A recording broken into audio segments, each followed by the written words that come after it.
My neighbor is gaslighting me. I have a really strange neighbor. She's unamicably divorced with 2 kids and really overfamiliar. Told me recently that she got a Brazilian wax for the first time, which I gather is potentially flirting with me but also quite forward and strange, although she is objectively a MILF. I'm renting a townhouse and am pretty hands-off with the front yard because A, I'm busy and B, I have no idea how to garden. There's a few rose bushes along our shared fence line, and they started to get really out of hand and would cut me when I try to get into the door. So I bought some random garden implement from the hardware store and pruned them. I'd the correct way to do it, but the bush is smaller than before, so job done. So I got home from work and neighbor was standing by the fence doing her yard work, and told me with a big smile that she pruned my rose bushes for me. I'm like, thank you. Then later that night I realized, why the fuck am I thanking her for pruning the rose bushes that I fucking pruned? Why is she gaslighting me? Open to theories. Edit. Okay, y'all have convinced me to shoot my shot and ask her out.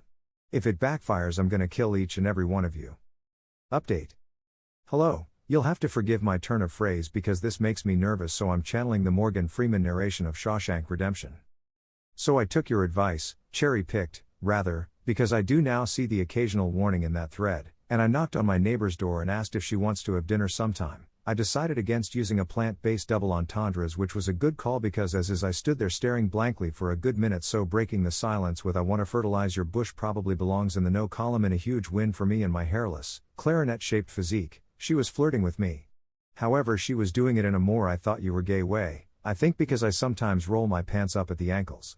She told me that she saw me hugging a guy in a car the other day and assumed it was my boyfriend. It was my dad. He's had Botox 'cause of a cycling accident, so maybe he looks younger than 65? Hopefully? I tried to give her a bottle of wine, which she told me she doesn't drink because she's allergic to nitrites, which what the fuck does that even mean? So tonight I'm going to drink something called Sangiovese, which a goth at the liquor store told me is medium-bodied and pairs well with chicken or fish. She did invite me to her Tuesday night trivia team though, so there may still be hope. I didn't question her about the rose bushes, and I've returned to the belief that despite the ongoing potential for romance, we're at war from a gardening perspective. So next time I run into her, I'm going to tell her that I mowed her side of the lawn even though the landlord pays a guy called David to do it. P.S. To make good on my previous threat for setting me up, I'm gonna need to ask that you DM me your addresses so I can send some Africanized bees in the mail, unless trivia goes well, in which case no bees. I'll decide later.